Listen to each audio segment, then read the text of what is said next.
Welcome to Calculus 1. In this lecture video, we're going to talk about what is so-called an indefinite integral. Okay. The word indefinite integral is just a synonym for antiderivative. So in other video, we'll talk about how to take a derivative of a function. So now we're going to basically do derivative backwards, called an antiderivative. Alright, so the notation for antiderivative or indefinite integral is the integral of my f of x d sub x is equal to capital letter F of x plus c. So the f of x is called the integrand, the function I'm trying to integrate. D sub x is the variable of integration. Capital letter F, okay, will be the antiderivative of my function that was, that was trying to take that was my integral. All right, plus c. C is some sort of constant of integration. Okay, just think about when we take a derivative of a number. Okay, those number becomes 0. So going backwards, we have to add the constant back. We just don't know exactly what is the constant that is, so we just denote it as a plus c. Alright, so on your formula sheet, you should see these basic integration formulas.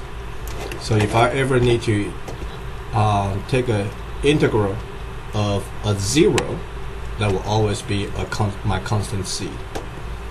Alright, the integration of a number, okay, that will just be k, that same number, times x plus c. Alright, if there's a number in front of my function, okay, I can actually pull out that that particular constant to the front of my integral, and I can integrate my function.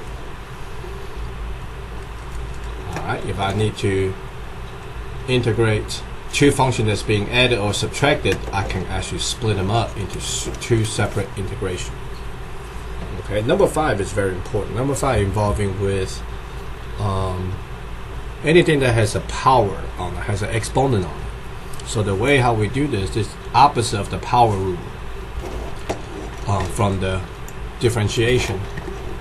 For integration, okay, going backwards, we will actually bring the exponent down to the denominator of a fraction that's in front of my x, and we'll plus 1. Then we take the exponent plus 1 more.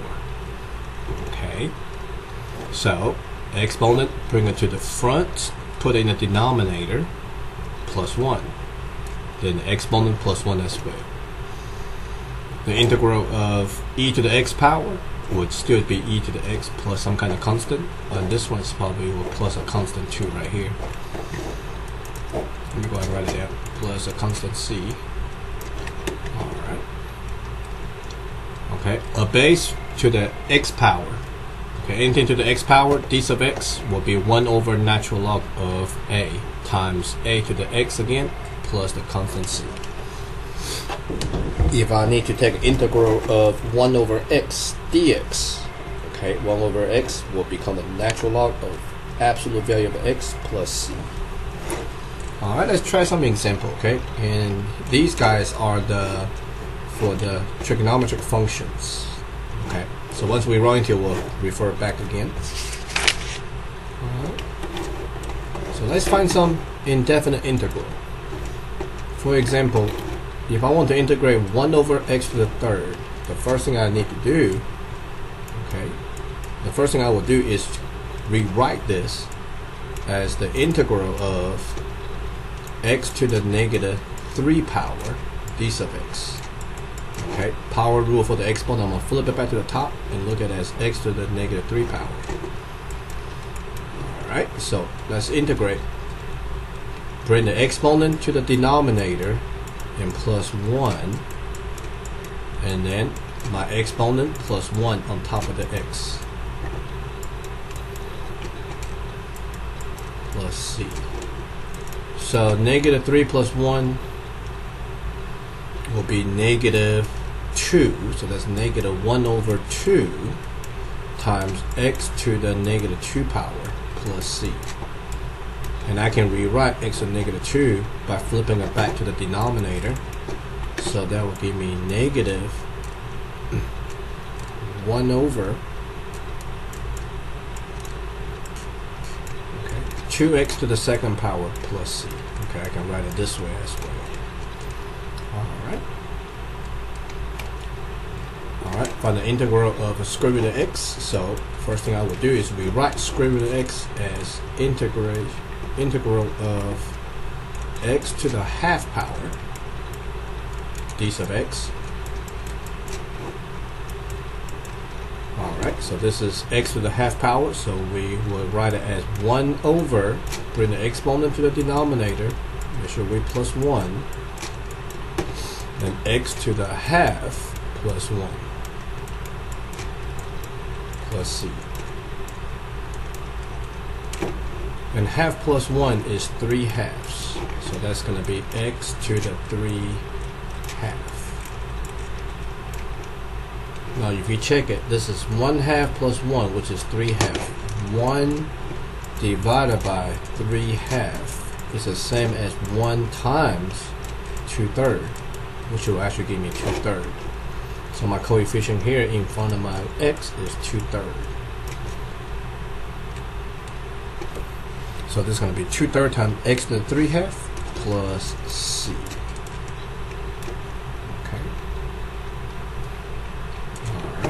So this one, part C here, has a 4 on top, so I can actually factor out that 4, put it in front of my integral.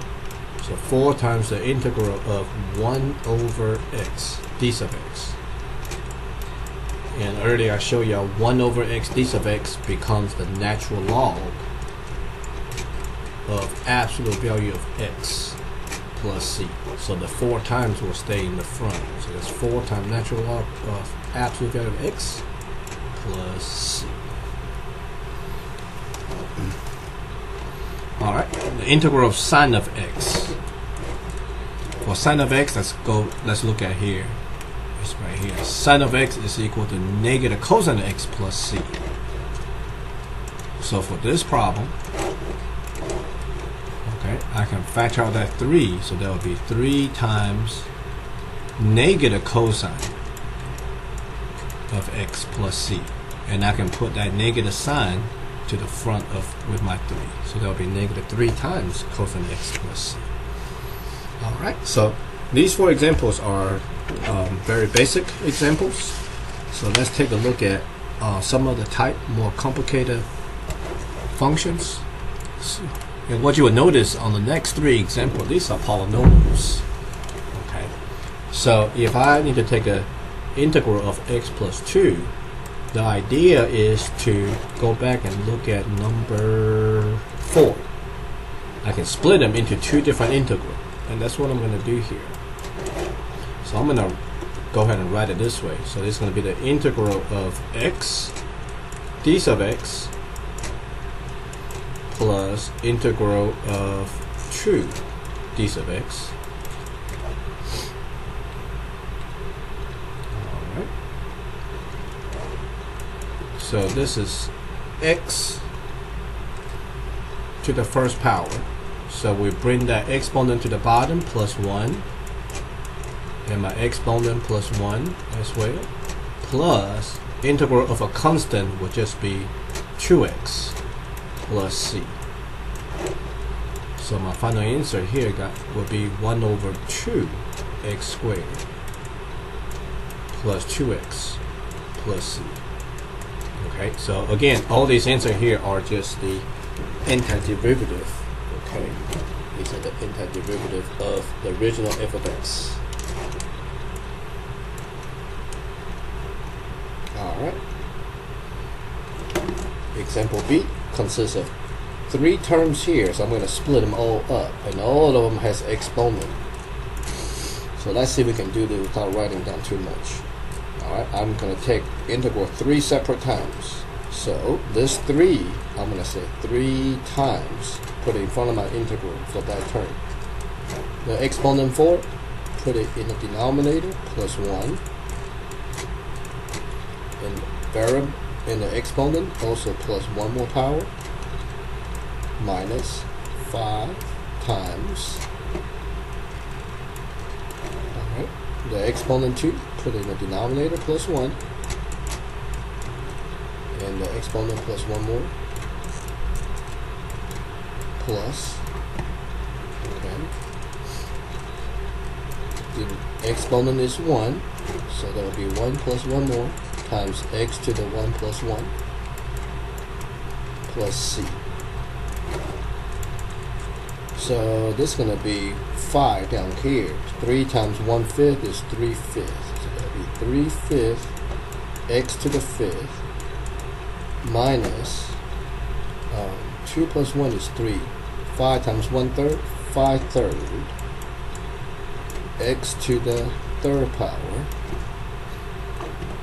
plus 1/2 x to the 1/2 power plus c. So imagine if I take a derivative, okay, if I would differentiate this answer right here, alright, that will actually give me back this answer that was inside the integral. Alright. Now this example is a little bit strange. I'm going to show you something here at the back end of this answer. Now the two term on top shares the same denominator, so that actually allows me to split, okay, this problem as x over square root of x is the same as x to the 1/2 power, okay, dx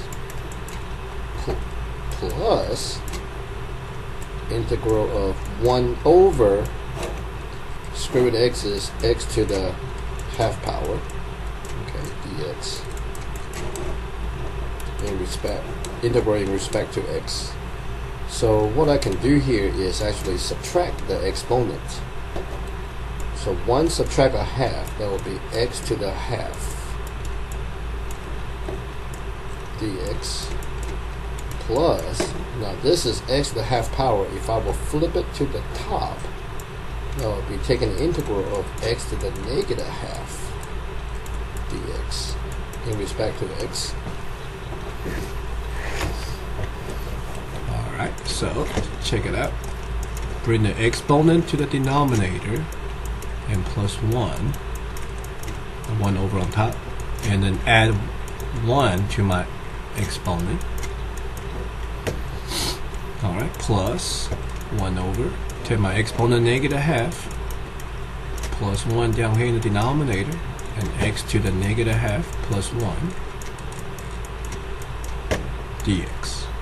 Here we skip that, not dx, plus c. Alright, so again, 1/2 plus 1 is 3/2.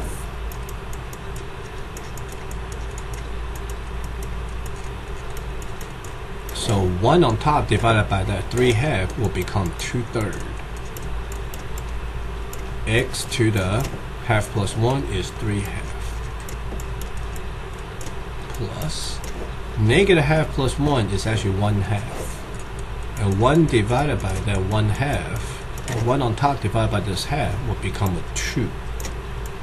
X to the 1/2 power plus c. Okay? So I can leave my answer this way, or okay, I can actually factor out, okay, some constant in the variable x, okay, make them into one term answer. So the coefficients in front of the two x's, one is 2/3, one is 2. So if I pick the smallest one, okay, factor out 2/3, and between the two variable, x to the 1/2 power is the smallest one. Okay, greatest common factor 2/3. 2/3 is going to be inside the 2. Okay, so what that leave me with is 2/3 going to 2/3 is 1 time. X to the 1/2 go into x to the 3/2. If I write it out this way, we will actually subtract the exponents. 3/2 minus 1/2 is 2/2. 2/2 is equal to 1, x to the 1st power. So that means my first term will just be x plus, alright, 2/3 go into 2. 2/3 going into 2. You know what, I'm going to move over here. Okay, this one the reason why I factor out the 2/3. That actually become 2 divided by 2/3 means times the reciprocal. So the 2's can cancel out. That would just leave me with a 3. And I factor out the x to the half, so no variable left for the 3 plus c. So what you will notice is some of the problems, some of the answers on the study guide, okay, is written like this way. And I can also rewrite the x to the half power as square root of x. Okay, this is different ways we can write our answers. So I'm showing the factoring parts, you know, so kind of help explaining some of the answers that you see on the study guide.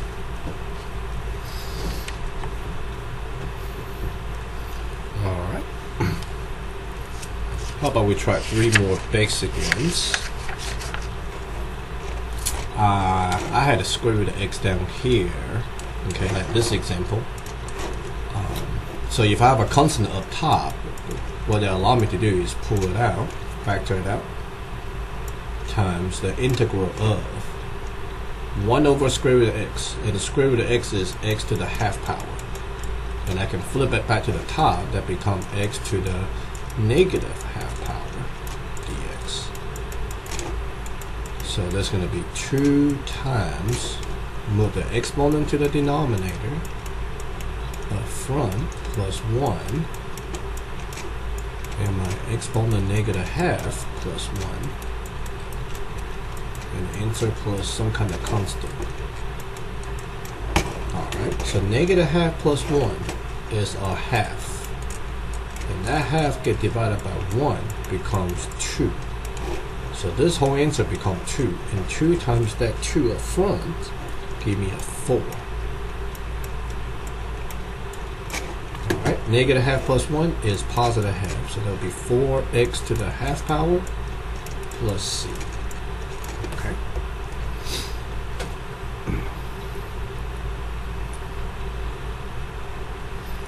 Alright, if I have a polynomial function look like this, okay, what I can do is actually multiply this whole thing out for right now. So t squared plus 1, whole thing squared. So this is a lot like what we reviewed before. A plus b whole thing squared is equal to a squared plus 2ab plus b squared. Or you can just forward it out one way or the other. So my a squared, that would be t to the 4th, plus take a 2 times my a times my b, that's 2t squared, plus my b squared would just be 1. So this problem, I'm basically taking the integral of t to the 4th plus 2t squared plus 1. Alright, in respect to t. Alright, so all 3 terms being added or subtracted, either way, I can split them into 3 separate integrals. So that would be 1 over 4 plus 1, t to the 4 plus 1,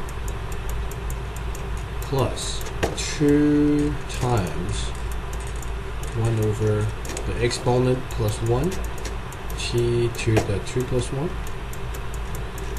plus, if it's just a constant, that just become a constant times the variable. So that would just be t plus c. So 1 over 4 plus 1 is 1/5, t to the 5th, plus 2 plus 1 is 3, 2 times 1/3 is 2/3, t to the 3rd power, alright, plus t plus c. Okay, so that will be my antiderivative. Alright, with this part c, okay, since the denominator is only 1 term, I can split the top just like I did earlier. Okay, I can split this top. I just did an example just like it. Did I do one just like it? Yeah, it's like this one right here. Okay, I can split the 2 term up top. Okay, share the same denominator. So I can look at it as the integral of x to the third over x squared in respect to x plus, so I'm splitting the top into two separate terms, so I can take my integral separately, over plus integral of 3 over x squared in respect to x. So here I can subtract. That means I will take an integral just x plus factor out the constant 3 to the outside, so that will be taking an integral of 1 over x squared, which if I will flip it back to the top, that becomes x with negative 2 power d in respect to x. So the exponent here is 1, so bring that 1 down here, the denominator, plus 1 more, and 1 plus 1 plus 3 times, bring the exponent to the denominator, plus 1, and the 1 over on top, x to the negative 2 plus 1 plus c. So if I simplify this, it's going to be 1 over 2 x squared, negative 2 plus 1 is negative 1. Negative 1 times 3 is negative 3. That's negative 3 x to the negative 1 power plus c. And if I will flip this x to negative 1 to the denominator, that means I will put 3 on top. Okay, so I can write it this way as well. There you go. Alrighty, so very, very basic integrations. We will do more complicated functions in other videos, but before we end this video here, I want to go back and talk about the Riemann sum, because that will actually give me something else. Okay, in the next video. This is called the definite integral. Remember, when we talk about the Riemann sum before, okay, in 5.1, we say that, all right, as the limit of as n going to infinity, if I give myself more rectangles, okay, the sum of 1 through n, f of c sub I, remember c sub I is a number in the i's interval that I can pick. If I'll add up all those c sub i's from all those intervals times delta of xi, the width of i's interval. And remember, we talked about where the rectangle is different width, okay, with the Riemann sum. It also applies with the Riemann sum. Because the limit is as n going to infinity, eventually, okay, this limit will actually give me the area under the curve, where c sub I is between two x values, okay, for the ith interval. Alright, after I introduce the Riemann sum, remember that we introduced the width of the largest subinterval of a partition is called the delta, which is the norm of the partition, and we normally denote it as the norm, okay, as the partition of the norm. The regular partition is where all the width of rectangles are the same, okay. And I also kind of explained it that if I was to subtract the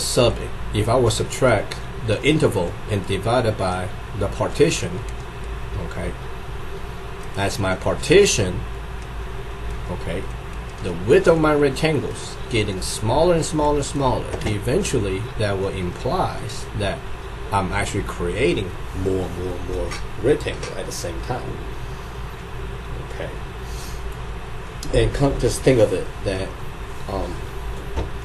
if the rectangle has equal width under the curve, okay, we can only create so many rectangles.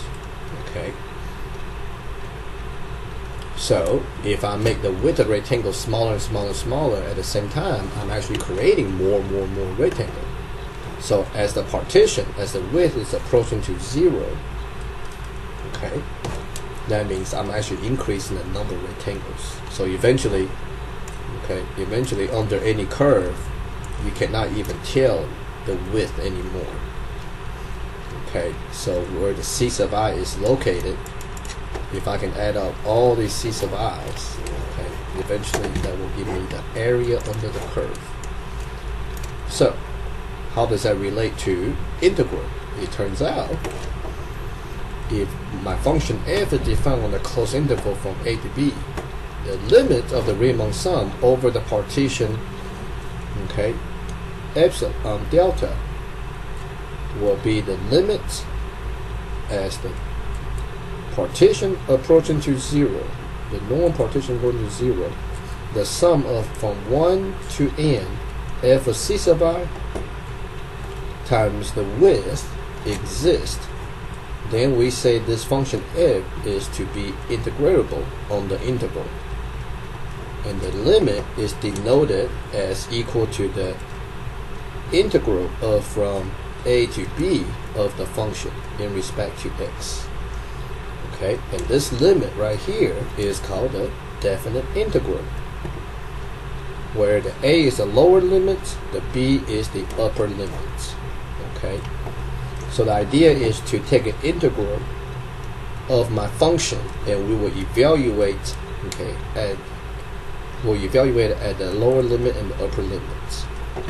Okay, and that will actually lead us to a very, very important theorems in calculus.